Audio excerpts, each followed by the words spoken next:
Hello and welcome to the Rejuvenate podcast. I'm your host, Chrissy Hawks, and I am here with my wonderful co-host, Elwin Robinson, the creator and founder of Genetic Insights and the author of the Rejuvenate Blueprint. And you lovely listeners, again, thank you so much. We're building a fantastic community and your questions are so brilliant. And thank you for all the beautiful comments as well. It really does keep us, it just keeps our hearts going and showing your appreciation to us and why we keep doing this. So thank you. So today's episode, we have decided to take a look at the Rejuvenate Blueprint in a slightly different way. We're looking at it from a practitioner's perspective. So that's right. We're going to take each one of the 7 steps of the Rejuvenate Blueprint and break it down as a practitioner would. So we're going to dive deep and really look under the hood as it would be. And Elwin's going to guide us through what it really looks like to delve into these as your practitioner, as somebody would that is wanting to take this from that point of view. So definitely keep an eye out for the future episodes that are going to follow on. So make sure you hit the like and subscribe so you don't miss those episodes. And also please leave in the comments and tell us which one was your favorite. So today, our episode, we are looking at step 1, genetics. So here we go. We're going to kick it off. So Elwin, talk to us about this step 1, genetics of the Rejuvenate Blueprint as a practitioner would look at it. Yeah, and so this series that we've decided to do is based really on popular demand. I hadn't anticipated kind of how high a percentage of our viewers or regular, let's say, viewers and listeners would be practitioners. But of course, thinking about it, it makes sense because, if you are not a practitioner, you might watch an episode about your own health issues, but why would you watch like every episode or most episodes? In most cases, some people do because, they're just really interested, but a lot of people it's because it's their business, right? Because they have a lot of people or maybe it's not something they make money out of, but the bottom line is they have a bunch of people depending on them who they're trying to help. So that's why they like to know about a large breadth of different health topics and different health modalities and all the rest of it as we cover on this channel. And so this episode though was really inspired by there was a doctor who reached out to me, an MD, and said, I love Genetic Insights for myself or, for family members and stuff, but I don't really know how to use it with a patient because, I only have a limited amount of time with them usually. MDs especially, they tend to not have long consultation sessions, even the, private stroke alternative kind of ones who do functional medicine and stuff. Still, it tends to be, well, in the case of functional medicine, it's not necessarily a short session, but in the case of functional medicine, there's a lot of different things you're going to be looking at within whatever it is, like an hour consultation. And so genetics, as far as I'm concerned, should be the first thing that you look at, but I acknowledge it's certainly not the only thing. And often, in fact, when I am working with clients, I will spend a bunch of time looking at their genetics, but also spend a bunch of time obviously listening to them, and I'll spend a bunch of time looking at other test results that they have had, and I'll be looking to synchronize, integrate the understanding from all of those together to come up with what are hopefully some helpful suggestions. And so I realize, as I said, most practitioners probably don't have more than 10, maybe 20 minutes to go through someone's genetics. In Genetic Insights, we have literally, you could spend 10 to 20 hours easily. I was going to say, yeah, when you get those reports, those lists, you're like, wow. I mean, I remember when I got mine, I was like, this is a massive deep dive and I could be here for quite some time. Yeah, it's a fantastic amount of information, which is really good. I mean, it's almost like, I guess it barely exists now as a concept, but a concept of like thesaurus, right? There used to be a thing when you or I were younger, Chrissy, before the internet, where if you wanted to just a broad depth of knowledge about the world, maybe your parents would buy like a thesaurus, right? Which was like a whole series of books, maybe 20, 30 plus books, like an alphabetical order listed everything about, I don't know, the universe, right? Yeah, I think ours was the Encyclopedia Britannica or something like that. Yeah. And so this is almost like an Encyclopedia Britannica of you, right? Or at least your source code, as it were, your starting place in life. And so there is a lot of information there. And in the same way that, the odd brilliant, maybe high IQ, maybe slightly Asperger's person might sit there and read the Encyclopedia Britannica from A to Z, A to Z. Most people are not going to do that, right? They're going to be more just thinking, maybe they'll have an interest in something and then they'll look up that specific thing, right? And so in a way, especially for practitioners, that is more how I'd encourage using genetic insights, or that's one of the ways. One of the ways is almost like an encyclopedia, and if you're interested in a specific thing, like let's say you suspect that a client might have a tendency towards low thyroid function or high cortisol or increased need for magnesium or whatever it might be, you can just look for that specific thing and see if that is actually the case or not, to see if there is a genetic basis for either what you're already seeing in terms of other tests or what you're suspecting based on symptoms and stuff like that. Now, so that's one way you can use it, and that's more a way that you can use it on an ongoing basis, right? So anytime you have something else, the client says, oh, what about this? Or I'm struggling to lose weight despite the recommendations you've given me, or, this problem has shown up, and you're like, it's a way of just having a look at seeing what could be going on. So that's more on an ongoing basis. But I think in this episode, we're going to be focusing more on like an initial read, an initial run through of someone's genetics, like going through it. And we're doing this training partly because, I asked you, Chrissy, because you've been doing consults for quite a while now, many years. And I asked you if you'd be interested in doing them and you said you would like to know more about the system before you start doing that. And I said, that's completely valid. Let's actually do a training for you and actually record it. And this is, again, it'll be an introductory practitioner training.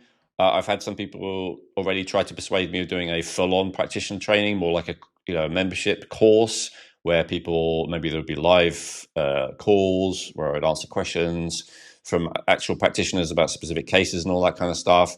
Hopefully that is really good. I think that'd be great, Elwin, for sure. Awesome. Yeah. I think probably there needs to be a bit more demand for that to be worth doing. Although we'll see, there was more demand for this than I thought. But whatever, like we'll do that sooner than later, hopefully soon, as you say, because it's already some people asking for it.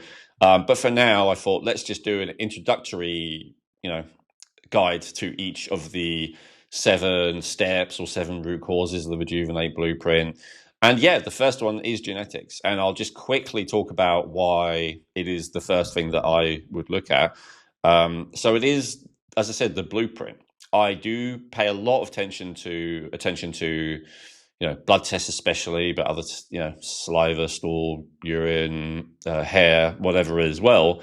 But for me, I want to at least take as I said, like a cursory glance, like 10, 20, ideally 30 minutes of going through someone's genes, because so often it's the case that there are like crucial things in there, especially around a specific area. And if I'm being a bit vague, we're going to give practical demonstrations of this in a second, that just explain so much that by not being aware of these basic things about a person, which makes them different from the average, which makes them different from most other people, you are kind of stumbling around in the dark trying to help them. So I think we're going to use weight loss as a case study with this person who's agreed for us to use their genetic results anonymously. That's a hot topic. And I think we'll do digestive issues, and I think we're going to do like anxiety and depression as well. I think these are all complaints. Yes. Yeah, these are all complaints that this person came with. And then we'll look and we'll see. Actually, I can't remember all of them. I think in at least one case, it's really obvious why the person is suffering with that issue when we look at the genetics. But I think in at least one case, it's not that obvious, and so that's good. So we'll use both of those, and we'll see if genetics can, or how genetics can be helpful in either case, whether it is obvious or not, to actually find out the solution. Now, just a warning. I was going to say, before you move on, because just so I don't forget, and if I say it here now to you, you'll help me remember.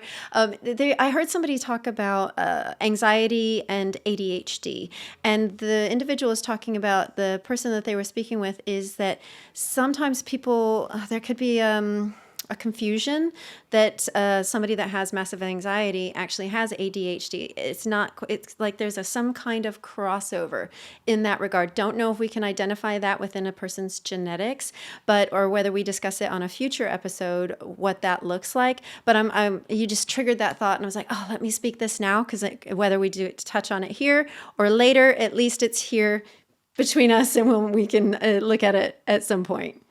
This client actually had that as an issue as well, so let's focus on that instead. The correlation is, obvious, but we'll go through that, as you say, when we look at example. We can start with that though. Let me just give my warning first, which was about, so this is not a diagnostic tool, right? It's not for official legal reasons, but it's actually also, genuinely not. All we're looking at here is tendencies based on genetics. Some tendencies based on genetics have quite a high percentage chance of manifesting, and often, although not always in the reports, we actually say how much of the risk is related to genetics. So for some things, maybe, genetically you have quite a high risk of it, but then again, only 10% of your chance of getting this in general is genetics. So still, it doesn't necessarily mean you have a much higher chance. Now, if it's something that's like maybe 70% of your risk of getting this is based on genetics, then obviously we would pay more attention to that genetic score. But notice I'm giving examples like 10% or 70%. Nothing in genetic insights is 100%. That's never what it is. And so nothing is ever guaranteed in terms of anything that we talk about in genetic insights. We don't talk about, and we don't provide reports on those very rare 1 in a million genetic conditions where there is 100% certainty that you're going to have some severe, often debilitating disease, often that gives you a shorter lifespan. We don't do that. We are only there to tell you about tendencies and risks. And like every supplement company always has to say that they cannot treat, diagnose, cure, or prevent any disease. It's actually the same with this. But the one thing that we can say, because it's true, is that we can help you to mitigate risk. So meaning, if you have a high risk for something, then by knowing that you have a high risk for something, you can do things which mitigate, or in other words, reduce your risk of that thing manifesting. Again, we can't diagnose that you'll definitely have something, and we can't guarantee that you won't have something. But what we can say, there is a lot of, where possible at least, and the vast majority of our reports do have this, they give recommendations about these are things that will help to reduce the risk. And then obviously there's the score of impact, there's a score of evidence. Now, having said all of that, that's more the kind of general recommendation for everyone, because I realize some people might be picking up here. One of the things I think that I want to clarify for practitioners is it's true that if you try and read every relevant report for this person, even if you kind of skim it, it can easily go over 10 or 20 minutes looking at everything relevant to a person. And so generally, and anyone who's had a consultation with me will be able to attest to this, generally I don't bother downloading and reading the reports in most cases. I occasionally do, just to make a point to the client. If I think they're a little bit skeptical, I'll be like, look, you got a 98% risk. You really need to pay attention to this. Or like, look, this is the thing I just recommended. You see, it's number 1 there, or something like that. But so one of the things that's different to me about a practitioner versus a non-practitioner who's going through this is that a practitioner should, in most cases, have a reasonable grasp of what to do about various things. And so, or at least, let's say, their own interpretation. So, meaning if you have, an increased risk for insulin resistance, or you have an increased risk for anxiety, or if you have an increased risk for high prolactin, or whatever it might be, in most cases, I mean, you can feel free to download the reports, look at what has to say. It may have useful information because, of course, every person is different.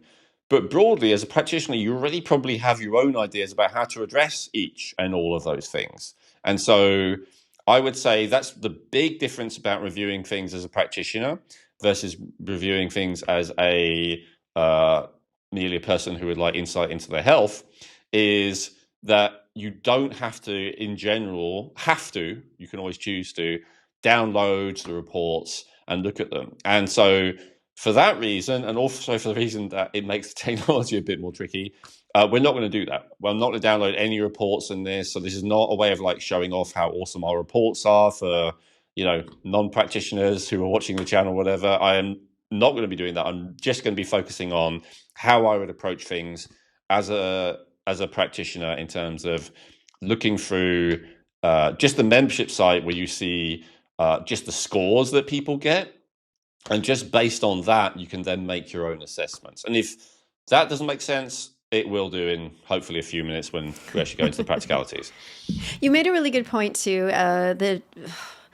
Versus just an individual solely looking at these reports versus a practitioner. Practitioners had a way of how they've been working and will have that grasp of that idea of looking at these potential risk scores and saying, oh, maybe that's as well why this client hasn't been able to move the button so much. And I know now how to steer them and do those kind of things. So no, you made a really good point. So yes, let's kick it off. And I believe you have a report that you're going to show us. Yeah, so this is the inside of someone's membership area.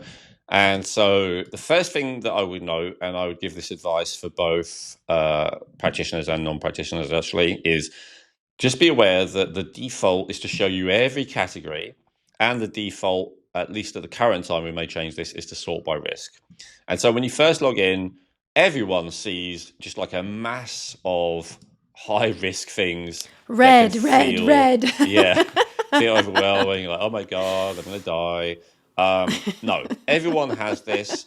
Everyone has a lot of high risks with this kind of default way. So, as I said, we may change it, but we're just trying to help people become aware of the most pressing things first, the most urgent things first. That was the thinking behind it. But here's the key distinction I want to make immediately. I would strongly recommend in pretty much every case not to look at this view where it just says browse by category here. I would Why strongly, not? because of what I just said, because there's going to be like hundreds and hundreds and hundreds of things, and because all the high risk ones are going to be at the top, and it's going to feel overwhelming. You're not going to know where to start. Even as a practitioner, you're going to feel that way. Certainly as someone who's being told all these things about yourself, you're likely to feel that way. And to the other answer to the question, Chrissy, because the alternative is so much better, which is to do this, to actually browse by category. And so what I would recommend is to open this and only look at it category view at a time, because then, even if it is still sorted by risk, you're not going to see a crazy amount of high risk things at the top. You're only going to see a few, because there's only going to be a few per category.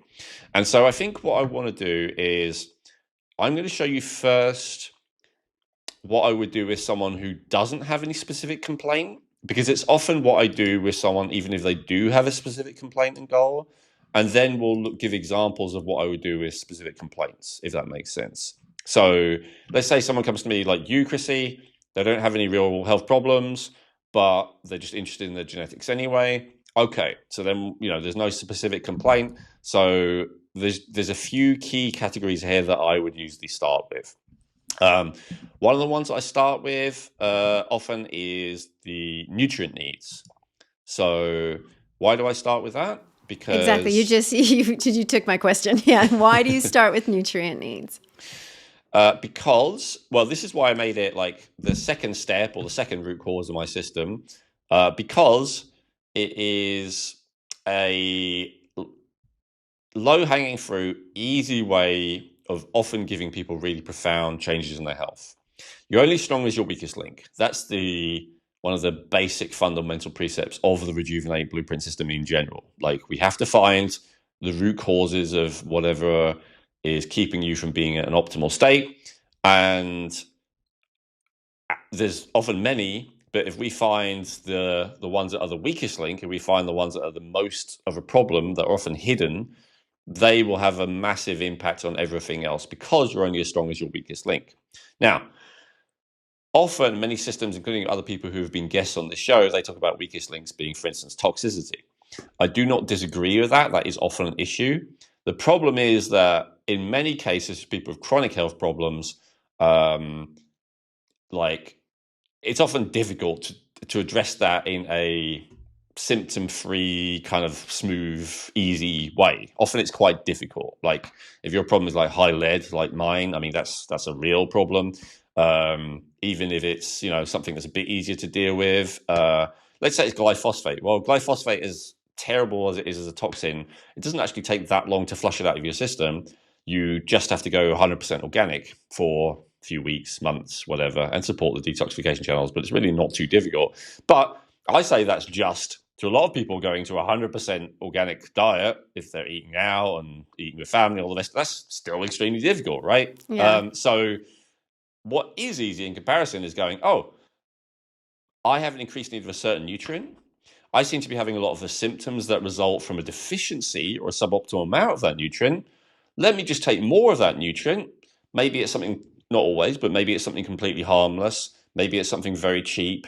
Maybe it's something easy to get from just eating foods that I'm quite inclined to eat anyway.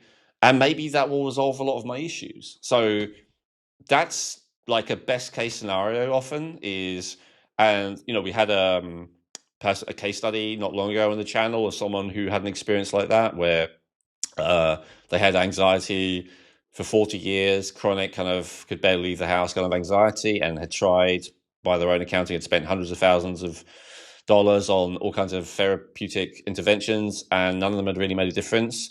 And then their genetics show that they need more of an amino acid called glycine, which isn't even considered an essential one because your body can technically make it itself.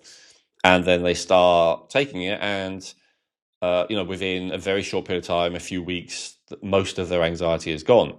So that's low hanging fruit, right? That's and there was another intervention they did, but they're already feeling 50% better even just with the glycine because they started that before we even spoke. Yeah, and that's not Because an expensive fix if you just have that powder or the supplement in a capsule or something like that, correct? so cheap, tastes of sugar. It's like a white powder. It dissolves in water. Pretty much no downside to it, no negatives in any kind of amount that a person would usually take.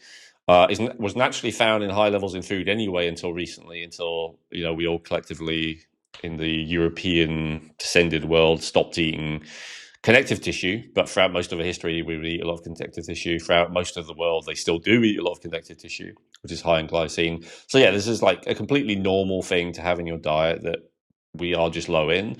And for some of us, it's okay-ish. And then for some of us who have an increased genetic need, it's a real problem. And glycine is a calming neurotransmitter. So that's an example. That's a case study that we can talk about because the person was already happy to, appear on video on this channel. But there are many examples of that. I've seen many examples like that, and I've given a few before. So that's one of the reasons I would start with this, because it's low-hanging fruit. It can maybe sometimes make a huge difference.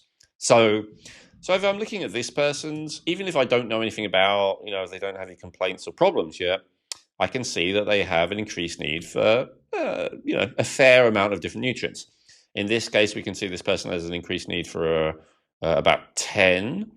You can also see there are lower levels of alanine, high levels of omega-6. That's more of a toxicity issue, I'd say, but we put it under nutrients because, by any mainstream view, omega-6s are treated as a nutrient, not a toxin, and the genetic reports are very mainstream to be. Let me ask you this. Sorry to interrupt. If somebody sees that they have that higher need, does that mean that they need to go out and take all of those things? Well, no. First of all, they may already be having more than the average person, so they may be fine. Second of all, it depends. So we'll take this by a case-by-case basis. So isoleucine is a branched chain amino acid. Now, in this case, it actually doesn't say increased need. It says higher levels, just like it says here, higher levels of linoleic acid. And so that may be a problem depending on your worldview. I would say high levels of linoleic acid, and we can see down here also high levels of omega-6. That could be a problem, all in all, because that is, the dreaded seed oils that are now coming into mainstream attention as a potential root cause of obesity and inflammation and all kinds of other health problems. So if a person has that tendency, I would be considering if that could be contributing to some issues they may have, if they have any issues. And if they don't have any issues, then it might be something to, hopefully as a practitioner, you'd be advising people to maybe reduce the seed oils, especially the more obviously toxic ones like soy oil or canola or whatever anyway. So this may support that because for whatever reason, this person has genetics that means that their body is not as good at clearing it. Now, interestingly, this person also has an increased need. You can see, even though they're both red, this one says higher levels, this one says increased need. This person also has an increased need for gamma linolenic acid, GLA. And so gamma linoleic acid is made out of linoleic acid.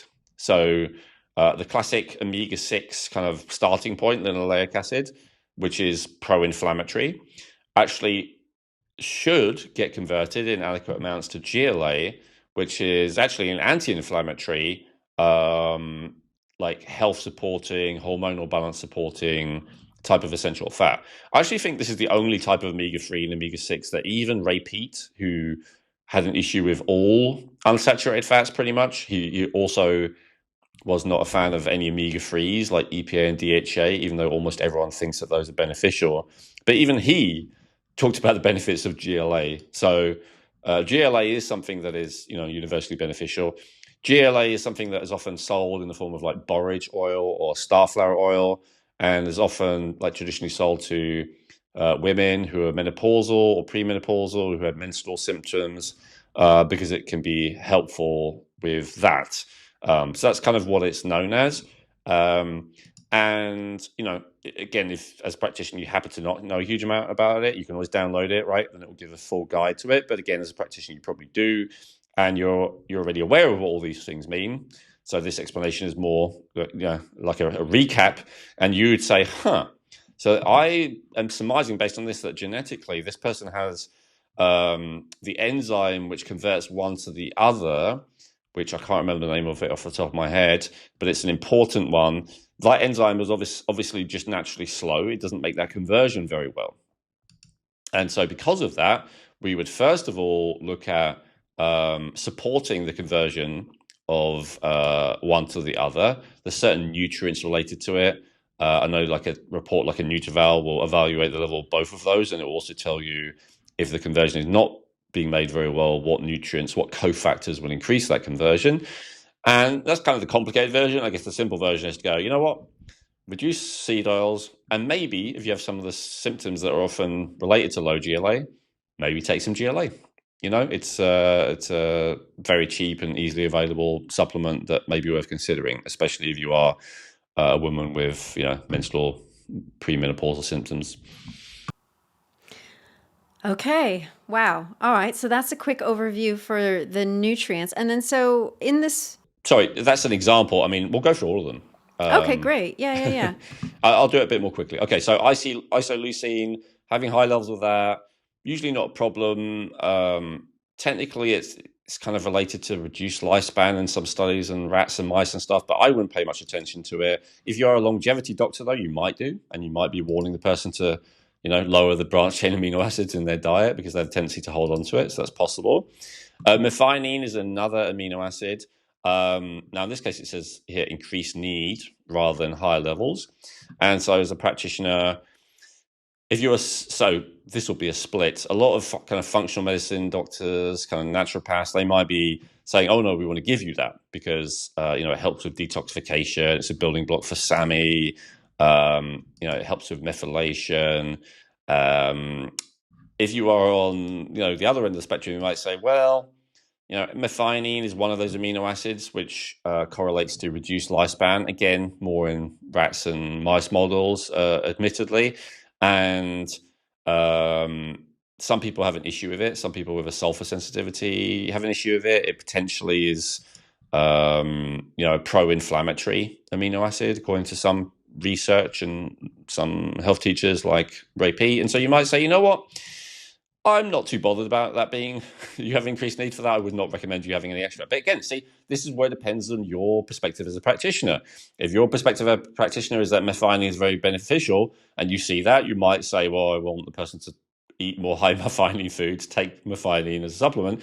If your perspective is more like mine, you might say, I'm happy with you having less than average. Let's keep it that way, right?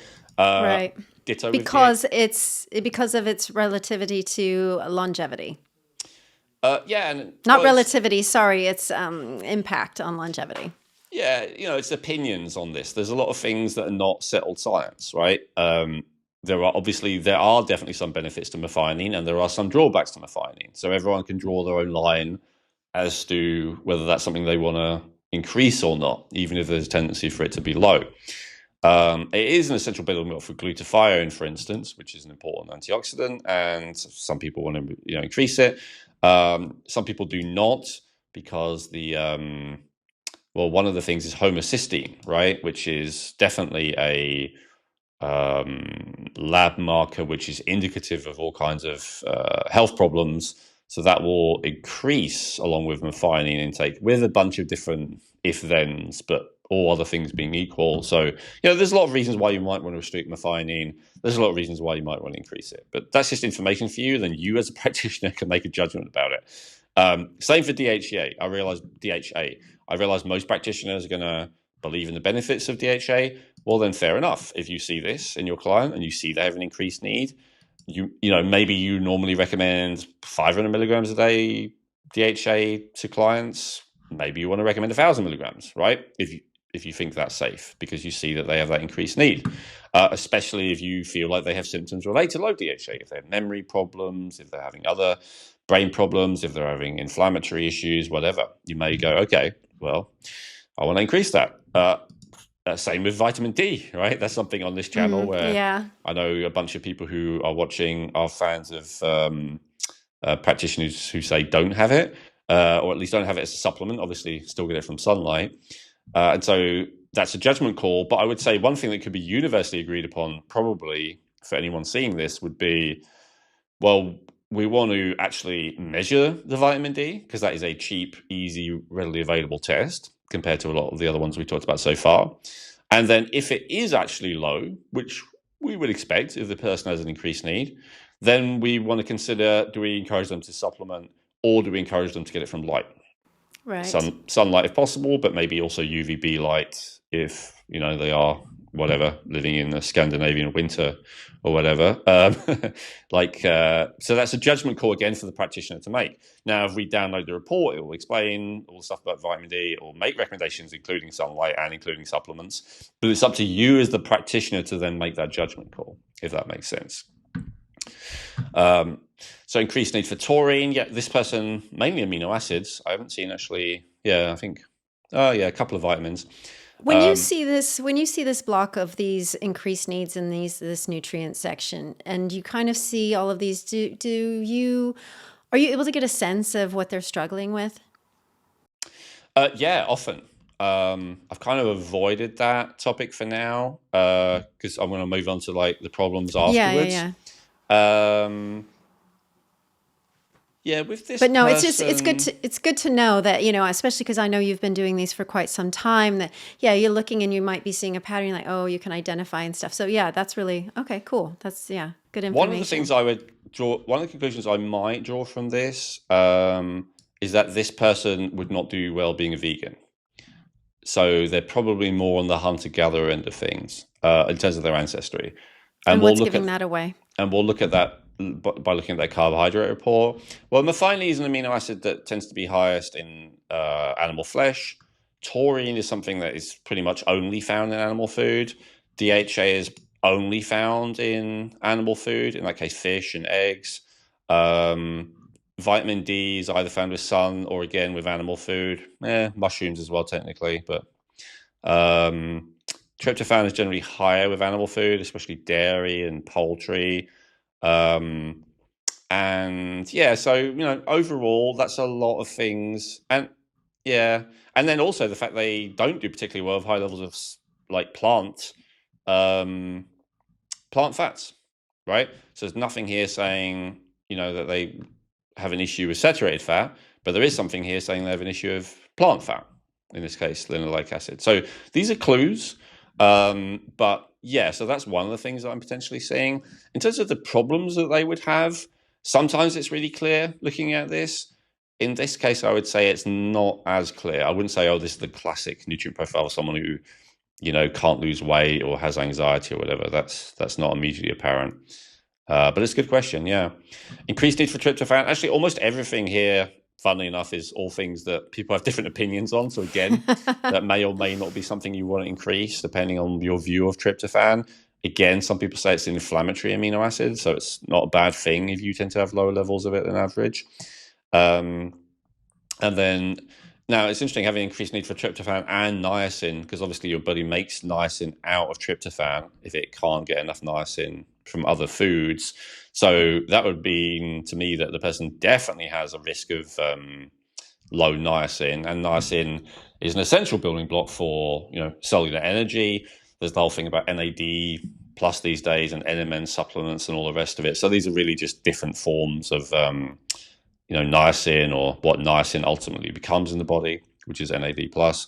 So I would pay attention to that. And yeah, as a practitioner, I would probably recommend that someone, at least monitors their niacin intake from food, and with something like Chronometer, as we showed recently. And if it isn't, well above the recommended daily intake, then supplementation may well be called for.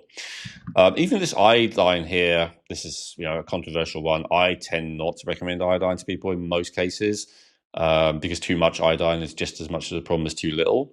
But again, as a practitioner, you'll have your own opinion on all of these. And so, basically, I guess this nutrient needs one is quite an extreme example where two different practitioners could see this and give completely different recommendations to someone, all based on the school of thought that they come from. And that's fair enough, right? That's their prerogative. So yeah, so it's a bit of an unusual case of nutrient needs, but it gives an example of how a practitioner might go through and go, okay, so here's my take on this one, and here's what I do as a result. For most of these, these would not require testing before you would recommend it to someone. I would say vitamin D is one you definitely want to test before you recommend that someone take more, because you can have too much easily. And I would also actually say the same thing about iodine. I would not recommend someone to have more iodine just based on this, even if they had obvious symptoms of low iodine, because unfortunately symptoms of low iodine are very similar to symptoms of high iodine. But again, that's the practitioner's prerogative, right? They've got their degrees and credentials or whatever. They can make the decision on it. This is just useful information that there's a genetic tendency for a certain, increased need or certain high levels. Fantastic. That makes me want to go back and look at mine all over again. Awesome. Well, okay, so then the next thing I'd look at, we've talked about the Rejuvenate Blueprint. Obviously, we're going to talk about these in more detail, but something that I always want to look at as well is detoxification. And then within that, I usually look at allergies and intolerances as well, because that's kind of root cause free or step free in the system, right? This is something that can undermine health. And even if someone comes to me, again, someone like you, Chrissy, without really any health problems, this is still a way that you can be helpful to someone to suggest potential avenues for optimization. Genetic Insights provides cutting-edge, affordable DNA testing, giving you access to over 500 health reports that can help you in 3 key ways. They may be able to resolve your existing health challenges even when nothing else has worked. Using simple lifestyle changes, their reports can help you reduce your risk of developing future health challenges that you may be genetically predisposed to. And they can help you feel more confident in your health by showing you where you are genetically strong. Unlike most other genetic health testing companies, Genetic Insights tests over 83 million different variations in your genes, guaranteeing 99.7% accuracy across all of their DNA reports. They cover almost every aspect of health, including digestive issues, cardiovascular health, weight loss, hormonal and blood sugar balance, as well as nutrient needs, allergies and intolerances, and so much more. Using their system is quick and easy, and reading the reports is simple. If you've done an Ancestry DNA test, you can simply download your raw DNA data, upload it to the Genetic Insights platform, and within a few hours you will have access to genetic reports which give you a risk score for each specific issue and scientifically validated recommendations based on your individual genetic profile. Everything in your reports are based on scientific studies, and there are citation links throughout every report. If you are serious about optimizing your health and wellness and feeling great, then getting access to your genetic insights reports may be the most important health investment you will ever make. In the reports, not only will you gain insights into how to overcome existing health challenges and avoid future issues, you'll also discover which types of dietary, lifestyle, and even supplement protocols are best for your unique genetics. To get your unique genetic health reports, go to geneticinsights.co and use code REJUVENATE to get 20% off today. That's geneticinsights.co using coupon code REJUVENATE to get 20% off today. Yeah, absolutely. And as we've done in the previous shows, episodes, really talking about how important it really is to maintain those detoxification pathways and making sure that they're working well. Yes. Yeah.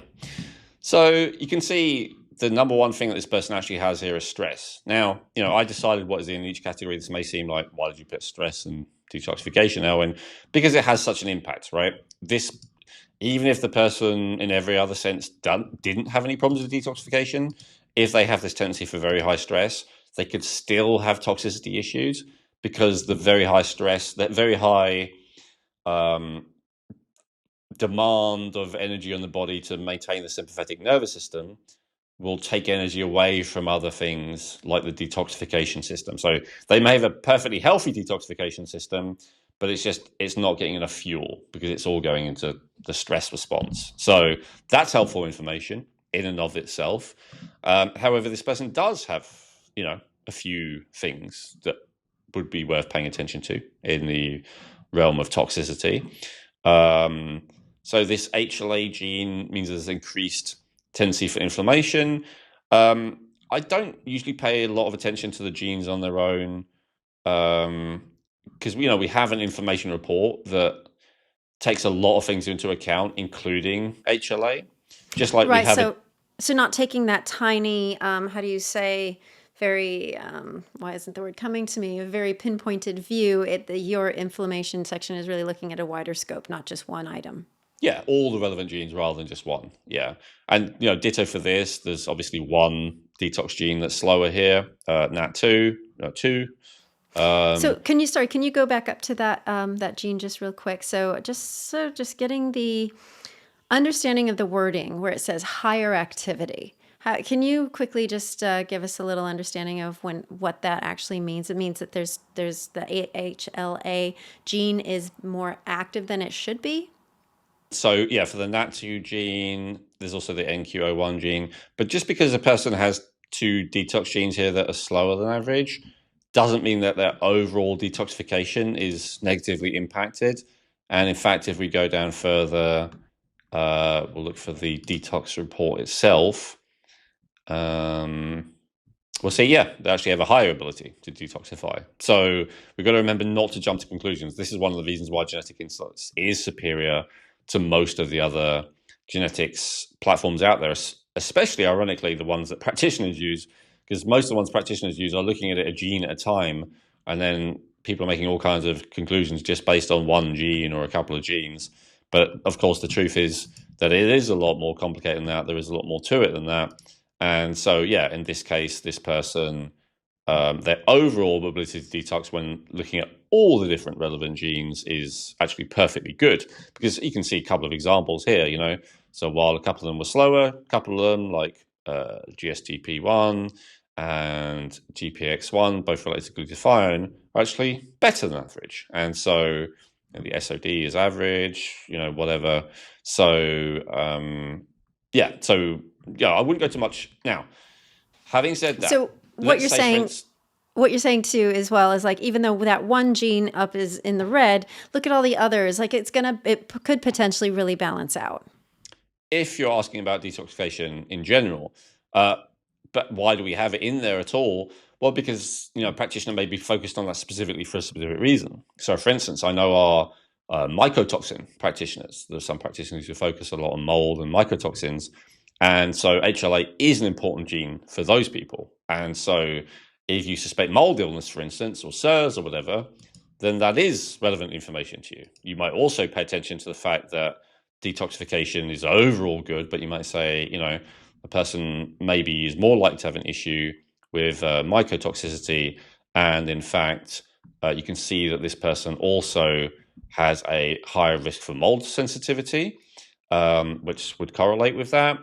And you can see that they also are more likely to suffer with cholestasis. And as all my mold toxicity practitioners, shout out to mold practitioners out there, know, that's a very serious problem, because one of the main ways that you deal with mycotoxin poisoning is to encourage bile flow and then bile binding to stop it, the mycotoxins being reabsorbed. Well, the bile's not flowing, then that's much more likely to end up in a problem. So if you're a mycotoxin mold specialist practitioner, this would give you very relevant information. Now, even if you're not that person, if you're like, oh, this person has general inflammation without an obvious cause, I'm not, it could be many different things, but this kind of information might make you go, maybe I'll test for mycotoxins. Maybe it's worth it because the person has some of those, indicators that support that that's what it could be. Okay. A real quick distinction where it says like higher activity. Can you explain a little bit about the wording on that? What it really means?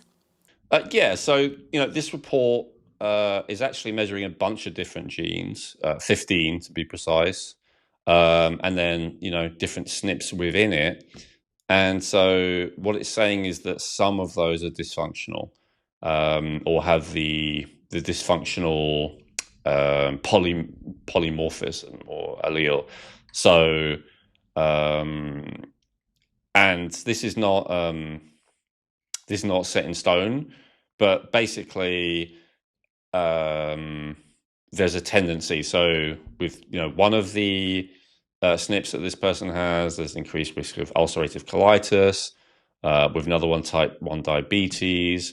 With another one, allergies. And so it doesn't actually say it in this report, but from what I remember, what I believe is that what it's based on is the higher activity mean there's more likely to be an inflammatory response because of an overactivity of the genes that are actually overactivity of the elements of the immune system that are reacting to things. Right. Okay. So there could be an underactivity where there's not enough reacting to things. There could be overactivity where there's too much reacting to things. And I believe that's why all the diseases that are associated with being more common with that version are of the allergic or autoimmune type, because it's of the overactivity of the attacking part of the immune system as opposed to the regulatory calming part of the immune system. Right. Okay. Thank you. That makes sense. Thank you for that distinction. And so out of everything in this, other than stress, which we'll look at separately, because we'll also look at the category emotional wellness, probably the most relevant parts of this to me when I look at detoxification is these two, cholestasis and constipation. And why is you that? asked it, well, because of they're related, first of all. So bile flow is one of the things that stimulates peristalsis, which is the undulating movements of the large intestine to actually clear it of its waste. And so, but there could be other causes of constipation. So if a person has generally more likely to have constipation and they're more likely to have cholestasis, which is a lack of bile flow, then the two together mean that they are definitely more likely or to have a higher risk of having a buildup of toxicity not flowing out of their liver and large intestine in a timely manner, which means that it's more likely to go back into the bloodstream, because the liver is not really a toxin storage area. Toxins accumulate there because they are processed in there, but it doesn't have place for storage per se unless it develops fatty liver, which is then a place for it to store the toxins, or stones, which is a place for it to store the toxins. But anyway, a lot of it will often end up getting backwashed back into the circulatory system for the kidneys to kind of filter as a backup detoxification process. And that can then lead to all kinds of other problems depending on whether the person's sensitive.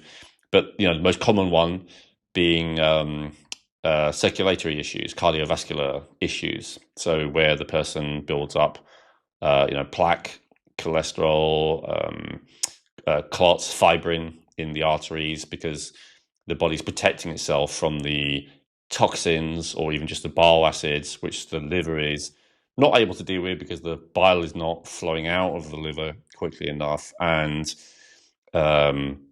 sometimes that can create, in the end, heart disease, but other times it can just create, the immune system responding to that excess of toxicity in the cardiovascular system where it shouldn't be, which can then cause a whole host of other problems before heart disease even gets a chance to get a hold, whether that's issues with, the brain, because, the blood-brain barrier, I've been learning more about this recently, it's not 100%, and certain areas of the brain absolutely do get affected by the blood flow, especially areas of the limbic system, like the hypothalamus. Any toxins in the blood will get to those areas of the brain, and they can profoundly affect how we feel. So that's why depression and anxiety and stuff can be related to toxicity, and people often feel worse during a detox or a fast or something like that. There's other reasons for it, but that's one of them. It could create allergies. It could create autoimmune. It could create other problems where the cells are not that start mutating are not dealt with in a timely manner, and create uncontrolled growth. It could create issues where the immune system is not able to deal with infectious agents. So there's a huge amount of problems that can potentially happen as a result of something as simple as cholestasis. And so that's potentially like a root cause that I would look at. And even if this person didn't have any problems, I'd probably still recommend to them to, if they say they have constipation, obviously if they don't, then they don't. But if they do, I would be looking at things to help to alleviate that for them before they became noticeable problems. Right, because further on down the line, that could massively affect their, them feeling optimized or them feeling really well. Yes. Yeah, absolutely. Yeah. Okay.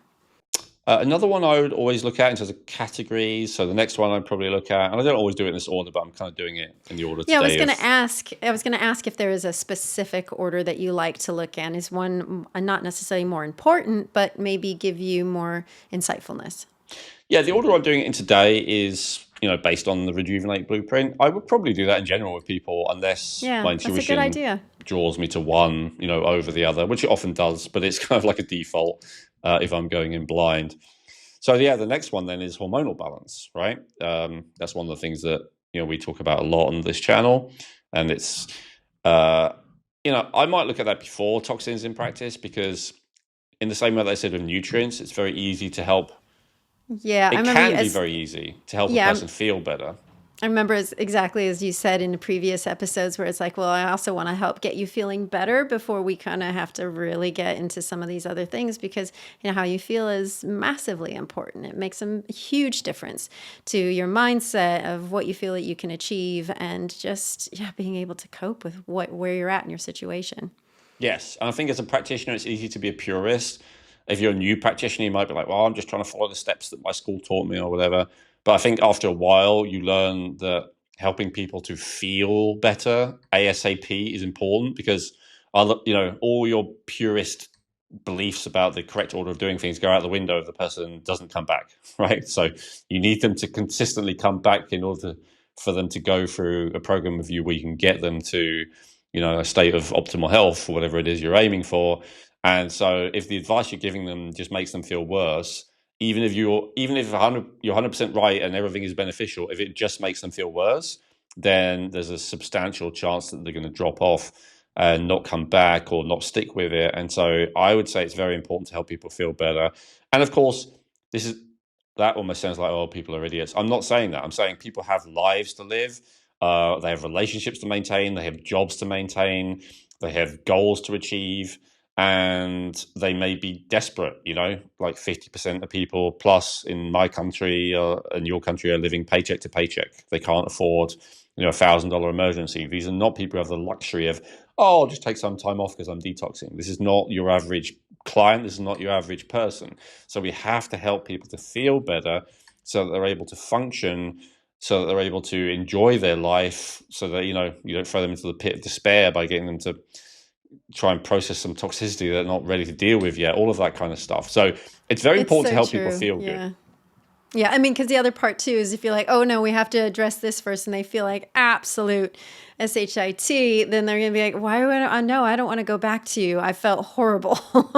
Yeah, and as I say, this is not necessarily because they're a big baby. This is they've got things to do. They're people depend on them, right? Like in many cases, so we have to meet people where they're at. So, yeah, in order to help people feel better, as I say, low hanging fruit with very little commitment in terms of very little risk is nutrients. So I start there. Hormones is a bit trickier. Obviously, you can alter hormones with non-hormonal treatments. If someone's cortisol is high, you can give them meditation and breathing practices. If someone's insulin is resistant, you can give them diet recommendations, etc. Obviously, but it's useful to know that hormonal picture. And again, if the person's coming to you like, I just feel so bad, I need to feel better, then if you're a practitioner who's able to do that, depending on the country you're in, right, you can give prescriptions and just help them feel better in a couple of days. Often is the case. Maybe not better as in totally better, but better as in noticeably more well than they were a few days ago. And there's not many things that are that effective at helping people do that. And people, oh god, I meet so many purists are against this, but I'm like, because they're like, it's not natural. But I'm like, most people are on a cocktail of drugs on an everyday basis just to get through the day. Right? That's the reality. They're on stimulants to give them energy to do stuff. They're on depressants in order to calm down at the end of the day. They might be on hypnotics to help them sleep. They might be on anxiety medication. They might be on antidepressants. There's all these things, and this is not 1% of people. This is a lot. It's a This is a lot. lot of people. Yeah.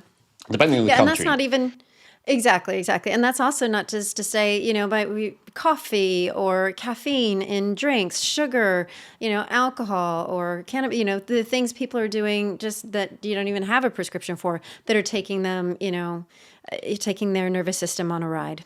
Yeah, exactly. So again, we have to meet people where they're not blank slates. They're already doing a bunch of stuff. And so, is it a bit risky to give someone progesterone? Yes. But is it better than, the adrenaline that they're already riding on, to, back up Dr. Michael Platt's point?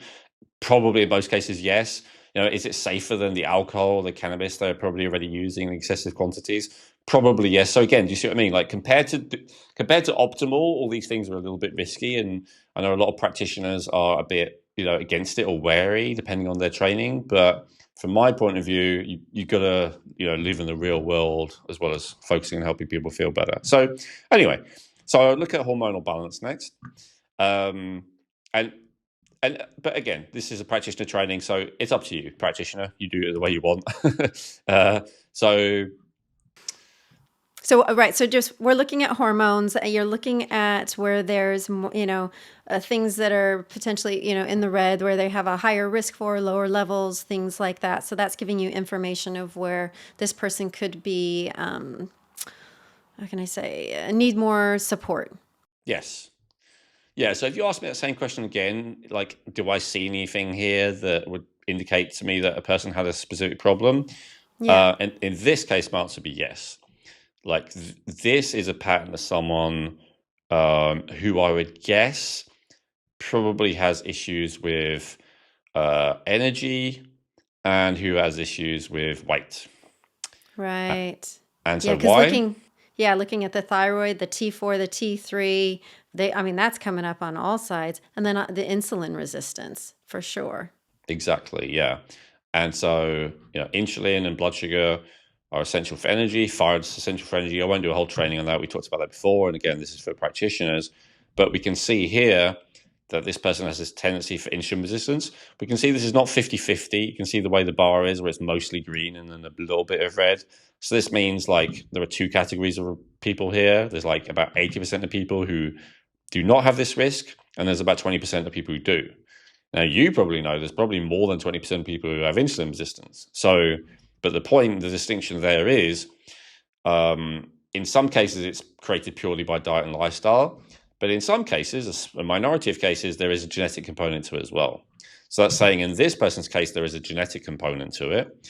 I would then probably also look, we're not really in the right category for it here, but when I see that insulin resistance, Actually, we'll do that. Weight loss is one of the categories to look at, so it'll all be in there. But yeah, what I was about to say is I'd probably also look at carbohydrates, and I would see how this person handles carbohydrates as Right, their well. macros. Yeah, you'd look at that. Yeah. That makes absolute sense. Yeah. Yeah. So and I might so I might look at this category, blood sugar balance. In fact, let's do that for a sec, just to give an example of how one category might lead me to another one. So yeah, I'm on hormones. I'm seeing insulin resistance. That's obviously a big deal. There are a lot of people these days who feel that insulin resistance is like the root cause of all kinds of chronic health problems, maybe most chronic health problems. So let's investigate that a little bit more. So we can see this person has an increased risk for insulin resistance, also pancreatic inflammation. That's useful information because, for instance, a lot of people, let's say this person was a weight loss person, should this person be on GLP-1 agonists like semaglutide, otherwise known as Ozempic? Well, maybe, but this would be a mark against it, right? Pancreas inflammation is pancreatitis. That's one of the side effects of that medication. So that might be a thing of saying that's an increased risk for this person. You can also ask them, did your parents, did your grandparents or whatever have that? That might, they might have forgot to mention that to you, but this will prompt you to ask them again, are you sure? And maybe that, actually, and so that's useful information.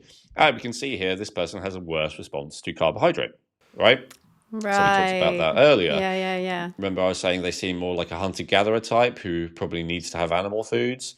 So again, that's an indication they're not a farmer type who is more adapted to, grains as a primary fuel source.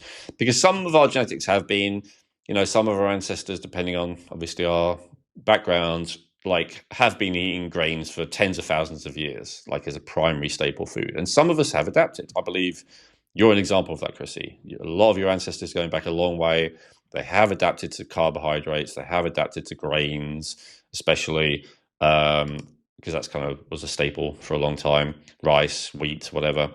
And so, but this person is not that. They also have a tendency to overeat. They also have a tendency for sugar cravings. Now, tendencies, right? These are all things you would ask the client. Maybe you just ask them directly, do you like sweet foods? Maybe you'd ask them subtly, like if you had to choose only a salty snack or a sweet one, which would you go for? Stuff like that.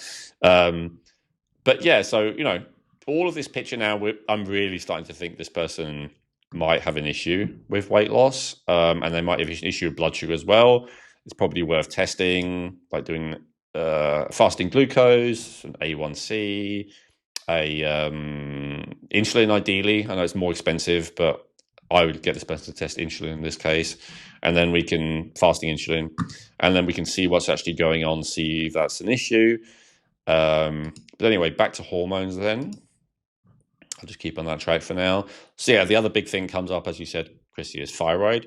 It doesn't actually show hypothyroidism as being a risk, but it does show, so again, what does this mean? What this means is other people with similar SNPs, when we look at their blood lab test results, we see a correlation with the SNPs, the genetic variants they have, and then with blood test lab results that show low levels of these hormones. It could well be that they are low, but not low enough that it would classify as hypothyroidism, which is why they might not have the underactive thyroid report show up as high risk. And it might also be, usually underactive thyroid is diagnosed by TSH, not any of these other things. And we also see there isn't like a risk of high TSH. So it may be that this person falls in that very unfortunate crack of endocrinology where they do have low thyroid hormones, but they also have low TSH, and so it's not detected. And so you can ask that person, have you ever been told you have a thyroid problem? But if they say no, you can ask to see those test results. And if the doctor only bothered testing TSH, then that would give you the impetus to go, well, I should maybe test everything. I should test, right. Yeah, because there's more than just one thing to look for. So it's like, especially in this individual's case, you kind of want to have a little bit more information. Yes, yeah. And you can see I put iodine as well because of its obvious connection with thyroid. And so maybe it's worth testing for iodine as well. You can also ask the person of their diet. And yeah, if they never eat fish, if they never eat dairy, if they never eat sea vegetables and haven't for a long time, go, okay, maybe they've actually ended up with an iodine deficiency, and we can start them on a low dose, and that may make them feel better, and that may fix their thyroid in some cases. Maybe it doesn't need any other kind of support.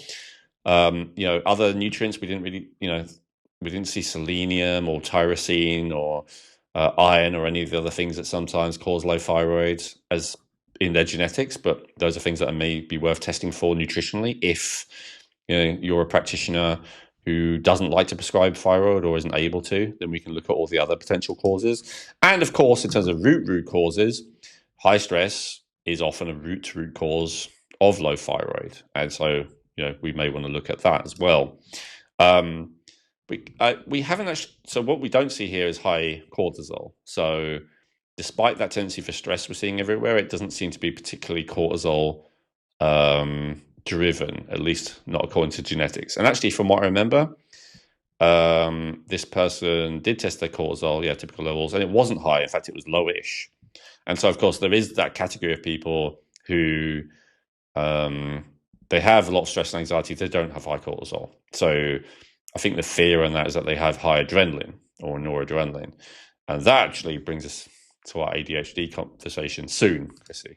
I think we might have to do that in a part 2. So looking at this, so I think part one of this will be us going through like general stuff, and then part 2 will give a few like specific examples of how you would look at, as a practitioner, someone's genetics if they had a few specific complaints. And we'll do ADHD, we'll do weight loss, we'll do stress and anxiety, and maybe we'll do the other one if we have time.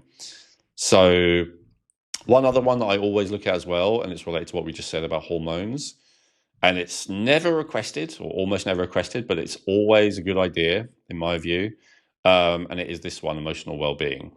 I've kind of skipped over lifestyle because we don't really have a category for that. That's just depending on, we could look at sleep and stuff, but I kind of just skipped that.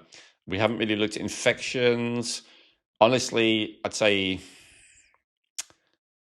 probably that's of the 6 of the 7 parts of the Rejuvenate Blueprint, the genetics are probably the least helpful for predicting infections from my view. So that's why it's not my go-to thing, unless of course a person has specific infections, and then we would dive into it with them. But I do also always test this one, have a look at this one, the emotional well-being. And that's because... And why I was going to say, why do you think that's so important? I'll often look at it, and this is a bit of a secret tips for practitioners. I'll often look at this before I speak to the person, if I can. And another thing that I'll often do, that I might do even without the person being, without necessarily going through it with the person, not because I'm hiding it, but just for time purposes, I'll often download the personality report as well. So I can have a look and see, if they're more extroverted or introverted genetically, if they're more agreeable, disagreeable, all of those things, if they're more conscientious or carefree. And that will help me kind of calibrate a little bit how to treat the person. Obviously, you've got to be present and treat a person based on what you see in front of you. But, it just gives you some idea of, like if a person shows as being genetically introverted and conscientious, I'm probably not going to go in there cracking jokes, right? That's not going to be helpful to put them at ease. In fact, if I'm too full on and enthusiastic, that's probably going to make them, so it helps me calibrate a little bit. And so especially if you have clients, again, maybe you don't have time for this if you're a doctor seeing, 50 people a day at 10 minutes at a time or whatever. But if it is someone who, you're going to be spending a while with, or it's, for some reason it's a very high value client to you or something like that, then you can do a little bit, 5 minutes of recon, look at their personality report, see what kind of person you're potentially dealing with. But yeah, back to emotional well-being. So stress is obviously the number one thing here. And I can see the person's also more likely to phobias. That's kind of irrational fears. These are just specific genes which may be worth paying attention to. I mean, MOA-B is pretty important. It's the breakdown of dopamine, norepinephrine, or noradrenaline, adrenaline as well. I think that one also breaks down serotonin. And then, yeah, so you can see all the rest of them here are just genes. So there's not like a massive amount of information here, honestly, about a person's emotional well-being. Sometimes, like I had a client not long ago who had a high chance of psychological trauma, psychosis, mania, borderline personality, anger, like just loads of things. Like that's something that is, and by the way, they were the sweetest person in the world. And I don't want to say too much because I don't want to be, say anything confidential, but it turned out to be very important in knowing what was going on for them. I'll put it that way. And I never would have guessed if I'd have just taken things at face value that emotional issues were such a big force in that person's life if I hadn't have seen the genetics. And so sometimes that is very, very crucial information. In this person's case, I think I remember the stress report. It is very high. It was like 98th percentile or something. So it's very significant. But other than that, they don't have a huge amount. The only thing I'd probably pay attention to here out of these genes is this one. And maybe the GABA one as well. So obviously, low levels of GABA would correlate with a stress thing because GABA is probably the primary anti-stress neurotransmitter in the brain. And I don't think it's talked about enough so much. Right? We talk about dopamine and a lot of that, and other things, but not so much GABA. I don't think people know near enough about it, but practitioners do. Practitioners should, yeah. And this gives a clue, right? Because there's so many things you can do about stress. But when you see this as well, you can go, okay, so this makes things like glycine make sense. This makes things like L-theanine make sense.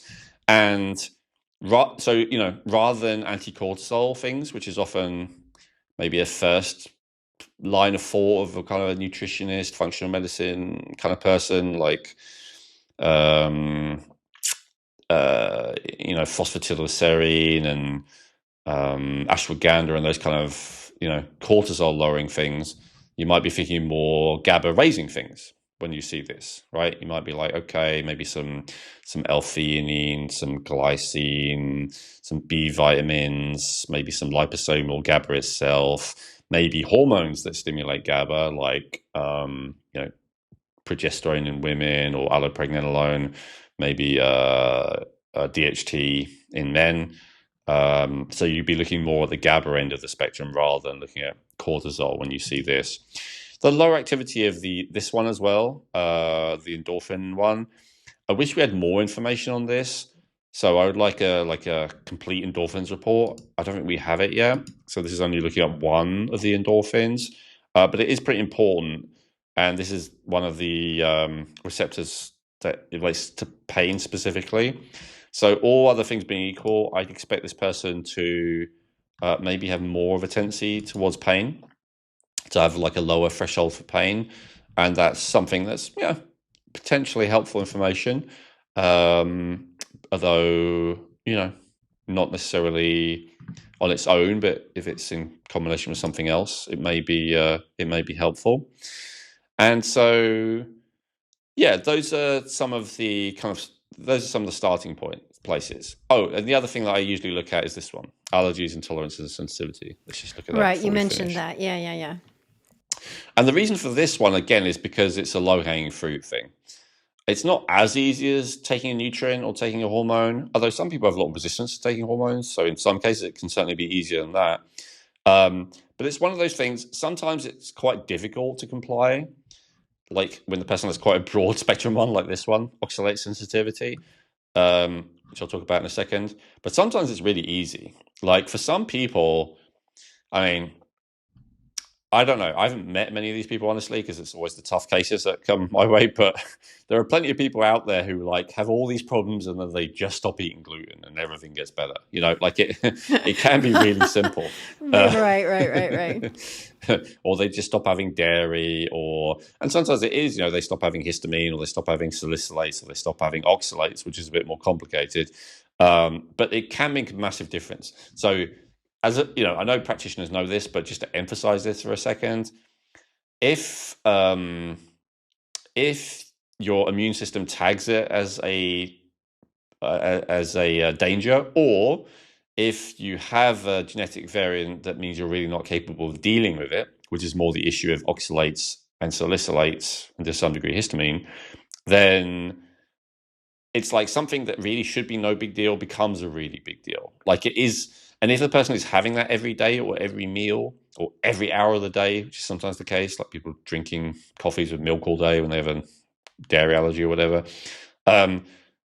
like removing that from them will make a really, really big deal. So even though it's not as easy as some of the other things, which is why it's my first port of call, I usually say, look, just try it. No one's telling you can't have this for the rest of your life. No one's telling you can't have it at all. But just try 2 weeks without it. The classic, elimination diet thing. And then add it again and see how you feel after 2 weeks without it. See how you feel when you add it again. Because sometimes, as I said, just as I gave the detailed example of the nutrient, it can be as simple as that. And so if we can find clues for that, and we do have the standard stuff in here. You can see, dairy and peanuts and shrimp, and I know we have gluten, milk, hay fever, all that kind of stuff. But there are other stuff that most people are not aware of, even a lot of practitioners, although awareness is spreading, like oxalates, right? Oxalates is definitely something where a couple of times, it's shown up quite a few times, but a couple of times people have eliminated it and they're like, oh my God, that's made a huge difference. So it can be the thing that makes a huge difference. Or honestly though, sometimes they have this, they eliminate it and it doesn't make any difference. So it's not Right. always Good the thing. distinction. I think too, this is one of the things why I like genetics and why I understand why you put this as the first root cause to look at, because it can give you something as simple as that you might not even have known. Just like you said, if somebody has the higher sensitivity, they stopped that one thing and it made the world of difference. Like you said, it's that low-hanging fruit. It's that potential right there that, might have been that needle in the haystack over here, but that's why we try this first. Yes. And also because while they don't necessarily have to go like 0 or super low or anything, it's amazing how often, like I had someone recently who had tendency for salicylate sensitivity, and they've been having like high doses of aspirin and black seed oil. And so aspirin is just salicylic acid. It is literally just salicylates, bound to something, but that's supposed to be broken down by the stomach acid. So it's basically just salicylic acid. So aspirin is pure the thing that you might have a problem with. And cumin seed oil or black seed oil is really, really high in salicylates as well. That's one of the other kind of fads these days. People talk about it being a cure-all. It has a bunch of stuff in it other than salicylates. In fact, I don't think salicylate is even usually talked about, but it's really, really high in salicylates. And so there's a few things like that. Oxalates. How many people have you seen who like have a diet that seems to be like mainly coffee, tea, chocolate, spinach, like all of the very highest things?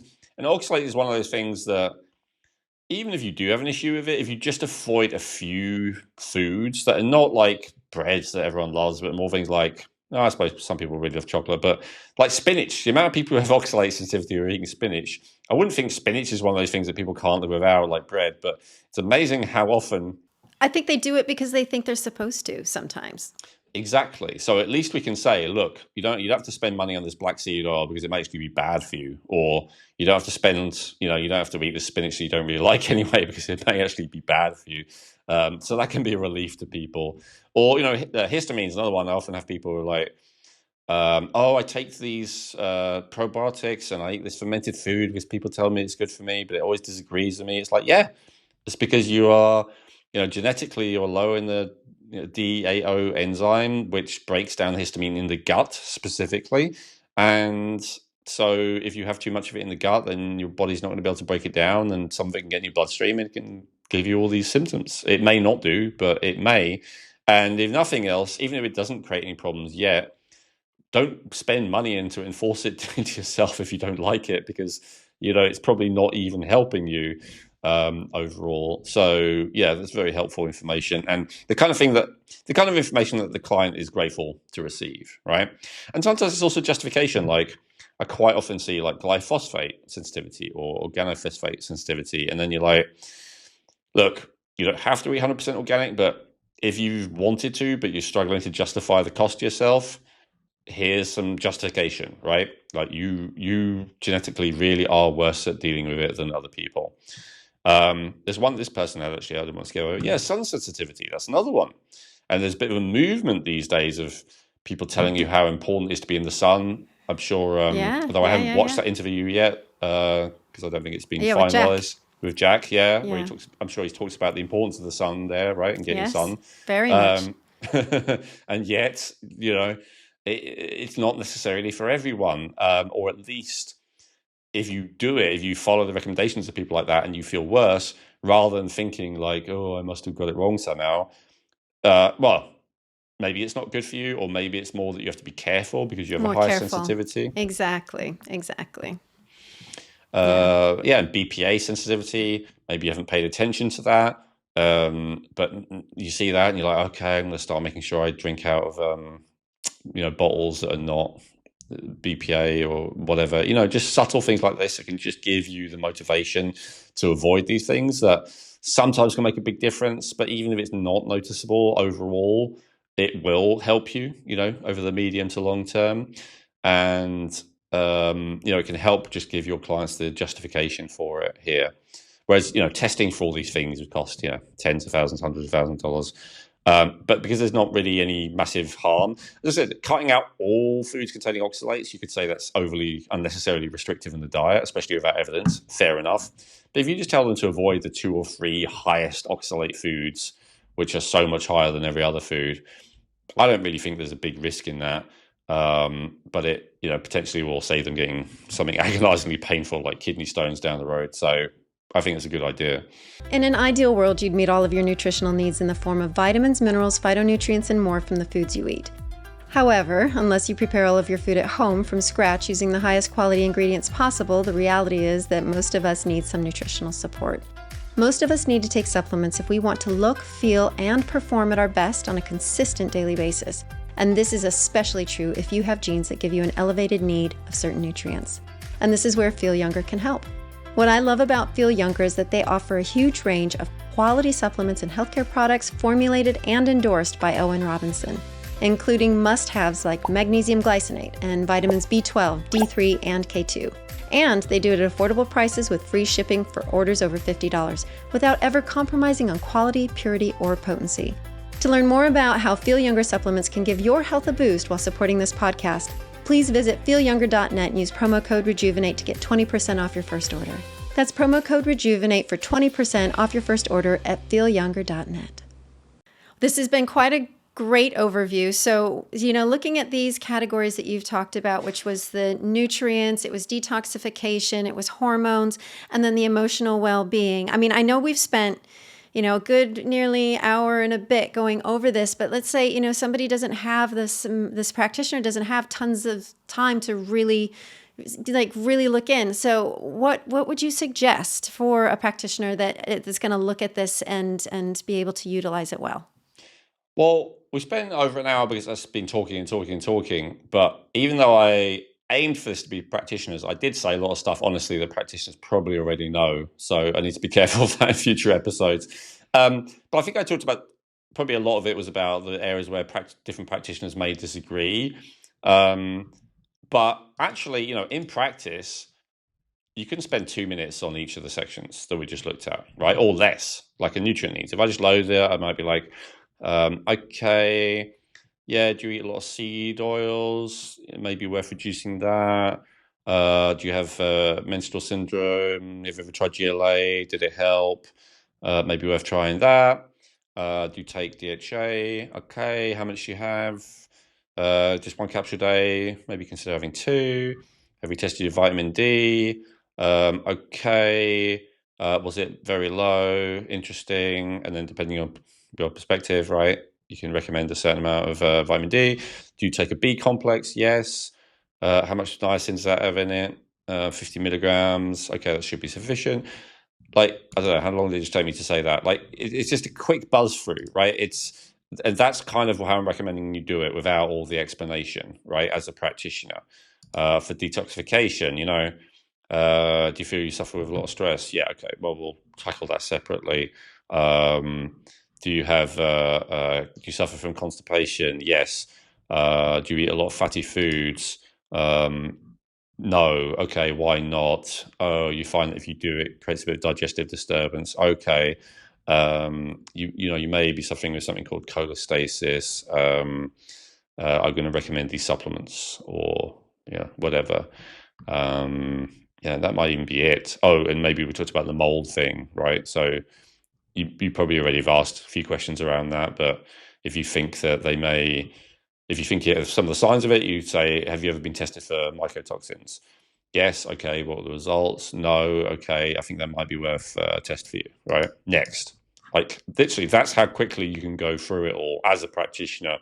Obviously, if people want more explanation for what you're talking about, you can choose how much to give it to them. But I think I explain things more than most practitioners do.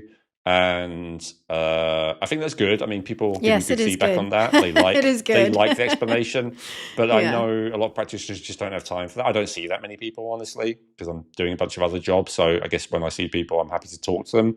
But I recognize if you do have, as I said, 50 patients a day or whatever, then your stamina for repeating the same explanations 50 times per day or whatever may be less, and you may just say, okay, because I said so, basically, right?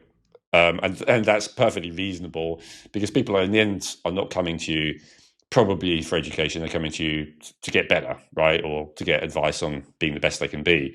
And so they're kind of trusting that you've got all the credentials and you're the one who knows, and maybe you don't have to give much explanation, right? But just So yeah.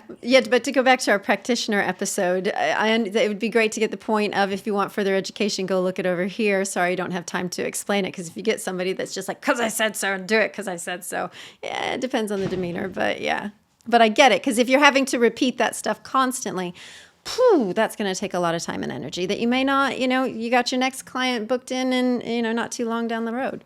yeah, I don't think anyone says because I said so these days, but I meant more that's kind of the attitude, right? Like, they just say, I think you should, start having Tudka, which is this bile flow thing. They're not going to give a huge amount of information, obviously. Why? Because I think you have blocked bile flow. Okay, like, that's usually the level that it gets to with a lot of practitioners. I mean, I ask questions, and good practitioners like Dr. Miriam, who we've had on here a few times, they're more than happy to answer. A lot of them are not, though, because maybe because they don't like being questioned, maybe probably more commonly because of time constraints or whatever, maybe because they don't know the answers quite often as well, I think. So yeah, but I would aim to buzz through these quite quickly as a practitioner, depending on your time allowance. But if people know they've only got a 20-minute appointment with you, they're not going to want to spend, they're not going to want explanations for every point. I think that's the crucial thing. They know you've only got a limited amount of time, and they will understand that, and not be trying to slow you down. So emotional well-being, you might just say, okay, do you feel like you're stressed quite a lot? Yeah. What are you currently doing to reduce your stress? Okay. Have you ever tried L-theanine? Have you ever tried GABA? Have you ever tried passion flower? No, none of those things. Okay, well, that may be worth a try. It could be as simple as that, right? I mean, if we just click that, what's that, 5 minutes to buzz through all those? And because then really your focus is going to be more actually the issues that they come with, right? Like, say weight loss, we're going to be talking about these things, and then it's going to become a bit more, right? So, do you have a tendency to gain weight around the belly? Yeah. Do you find it hard to keep the weight off? Do you have it come back on again? Yes. Do you like sweet foods? Yes. And then there's a bit more conversation that needs to be had about all those things. So that's probably where you would go more into it. But I would say, easily just 2 minutes on those first kind of points each is probably enough in many cases when you're looking at it with people. And honestly, I've done it this way round of showing the general ones first. But often, if a person comes to you with a specific problem, if a person comes to me with a specific problem, I would probably do it the opposite of the way we've recorded these. I'd probably look at the issues they have first, give some advice for that, and then I'd be looking at, okay, and what else might I have missed? That nutrient is quite important as well, stuff like that. Beautiful. Then with any of these, I did ask that question earlier, should they just automatically start supplementing? And also, you answered that then. My other question to carry on from that, is there anything that comes up here where before giving advice, tests need to be had? I know you mentioned vitamin D3 and I can't remember what else you said, but is there anything else that you should, before, somebody's looked at this and go, actually, I do need to go get a Nutraval or something like that? So that depends on the practitioner, obviously. Some practitioners will prescribe, recommend based purely on their conversation with people and their own experience and all the rest. And some of them are pretty against tests in most cases, right? So if you're doing that anyway, like if you would recommend a bunch of stuff to people without a test anyway, then obviously I'm not going to tell you that when you also get confirmation from genetic reports, you then still have to do a test that you don't normally do, right? Conversely, if you're someone who likes to test everything before you recommend anything, I would not encourage you to change that either based on the genetics. I would only say that this can help to give you guidance as to what's worth testing for, when obviously there's so many things you could test for and you could spend an absolute fortune in testing. So this helps to narrow it down, right, as to what nutrients might be worth focusing on, what hormones are worth focusing on, what other potential root causes are worth focusing on. And if you're in the middle, then I wouldn't say in most cases that you would change the way you do things based on the genetic reports. So meaning, if you would recommend that anyway to someone without a test, go ahead and carry on doing that, knowing you've also now got genetic confirmation. If you would not recommend it to someone without doing a test, then go ahead and test it, knowing that it's probably more worth testing than average because you've also had genetic confirmation. So I really wouldn't encourage any practitioner to do that differently from what they're already doing, I guess is the bottom line. The genetics just helps to either give confirmation if you don't test, or it helps to give confirmation that a test is worth spending money and time on if you do test. These reports are really, really, really supportive. And I want to just kind of bring it back to when you were discussing about your discovery of your lead and looking at your genetics. Like sometimes what you're seeing on the report, like there's a little bit more digging that an individual can do to find out what's going on. Because there was some things that were indicating yes, but other things that were like, well, no. And so if you could explain a little bit about that for practitioners, so as they practice looking at these on a deeper level, they might be able to deduce what you did with your discovery about your lead toxicity. So are you asking what do you do if there's a disparity or contradiction between what Yeah. the genetics are saying versus what other tests are Yes. saying? Okay. That was a much more concise way of putting it. Yes. So, yeah, it's a great question. Well, it depends on your level of confidence in the other test, right? So we already gave one example here. If you're trying to establish if the person needs thyroid support and, the TSH is coming up fine, but you're seeing as you saw in this example, several reports which indicate they may need support, then ultimately it's down to your training as to what are the correct criteria to diagnose whether someone needs thyroid support, right? My opinion would be that TSH is not sufficient in order to make that evaluation. But obviously you have to go with the training and the certification and whatever that you've got, right? If your training tells you that you can only prescribe thyroid based on TSH and the tests are telling you that the TSH is fine, then you can't really go against that. You can only get additional training that might teach you that there's a different way of evaluating that. And so if our reports lead you to learning that new way of evaluating things because you start to second guess things, then I'd say that's great. But I can't fundamentally recommend a practitioner to go against their own training on things. I can only recommend that they get maybe additional training that gives them a broader or a different perspective on things. Now, the other part to answer your question, let's say it's something non-medical. So, let's say that something says a person has an increased need for an amino acid, because we had quite a few of those, but then, you test and their amino acids show that they have plenty. That you could, if you really want to be sure, you could do another test. So, for instance, blood amino acids, in my experience, tend to always be within close to the reference range. And because the body keeps them within a tight range, like it does with a bunch of minerals, it doesn't really reflect that the body may be low on an otherwise tissue storage level. Whereas like a urine test is a better indicator if the body might be low on an overall tissue storage level. And often do you see people with like a 0 rating for certain amino acids, which just doesn't happen in the blood. So to me, urine is a more sensitive test for specifically amino acids, although overall, usually I prefer blood. So that may be another thing. And that's what was the case of my lead, which you were asking for there, Chrissy. I already had tested my lead in my hair, and I already had tested it in urine, both. And both of them, it didn't come up excessive. And so if you kind of ask the question, how do you manage that? Well, it depends on your level of confidence in the test again. So if you're very confident in a urine heavy metals test or in a hair heavy metals test, you could see that test result and go, well, as far as I'm concerned, that's not it because I've already tested it. If you are more open, then you can go, you know what, I've already done those tests, but I'm seeing that. Maybe you wouldn't do it based only on the genetics, but you're also like, and the patient is complaining of all the symptoms of lead toxicity, as I was, although it could be many other things.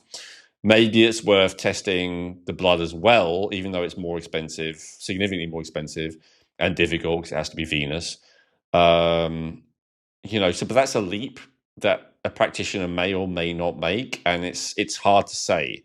I can't say, yes, you should definitely retest through a different medium everything that shows up high risk in our platform because your other test might be wrong, because that may be a huge amount of money, and it may often not bear fruit, because just because you have a high risk for something doesn't necessarily mean that it will have manifested yet, or in fact ever, right? Depending on your age. Right. But especially yet, right? It depends on the disease. I mean, if we're looking at kidney failure or osteoporosis, stuff like that, and you're dealing with a 30-year-old, it's unlikely that's going to be worth testing for because it just hasn't manifested yet, even if it is probably going to, even if there is a high risk for it, or even if there's a very high risk for it. But I guess where it could be helpful more is if you're on the fence, right? If you're like, God, I've already tested for this. It did say no, but they do seem to have a lot of symptoms. I'm not sure. And then you see the genetics, that can just be enough to go, okay, it's worth doing a different test. It's worth doing a more sensitive test. It's worth doing a more expensive test. It's worth doing a more obscure test, whatever it might be. But it's, I wouldn't expect ever anything that we show you in the reports to, go against your procedures of how you do things, the way you're trained to do things. But it's evidence to go in a certain direction if you're on the fence. Fantastic. Brilliant. Yeah, because looking at it, there's a lot of information there. And like you said, and I just remember it really stuck out for me when you were, really figuring out this whole lead thing. And it's like, oh, but hang on a second. So, I think as the practitioners, anybody using this tool gets used to it, they'll be able to really utilize it how it's meant to be utilized. So yeah, no, this has been really great, Elwin. Really great. And you will start noticing patterns, as you kind of alluded to a couple of times. And hopefully we'll do that more in the next episode. We'll be able to see patterns more easily when we look at specific issues. But, I talked about that before, one of the guests as well, that you start to notice patterns that certain groups of things often correlate with certain issues. And sometimes it's really obvious, like someone has an insulin resistance report that's high and they have insulin resistance. And sometimes it's a little bit more subtle. Like, a person has a high need for tyrosine and iodine, and, they end up having higher hypothyroidism. That's not a leap. That's a bit of a leap compared to what most practitioners would make. But, someone that has a high need for glycine and proline, and they have a tendency for anxiety. Again, most practitioners wouldn't say that. But, whichever it might be, as you said, as you get more and more experience, if you are competent and capable at pattern recognition, and it doesn't require spending hours poring over it. It just requires experience of, again, could just be quickly within a few minutes buzzing through people's results. You start to see those patterns and you start to pick up on things quickly that will, as you say, make it more of an easy decision to go, okay, yes, this is worth further testing, or okay, yeah, this is worth just trying treatment for and seeing what happens. Well, I'm excited for part 2 of this first episode in the series. So everybody, thank you for joining us. And please make sure that you tune in for this follow-up. We'll make sure we put everything in the description of any links of past episodes that we might have mentioned for you guys to catch up on if you haven't seen before. And also, please remember to leave us a comment, give us a thumbs up, or any questions that you might have. We love reading them, and we love interacting and having our conversations with you and bringing this to you. So please remember to hit the like and subscribe button, and we'll see you next time.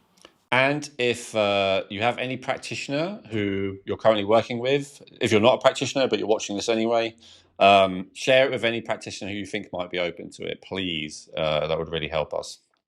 Great addition, Elwin. Take care, guys. See you later.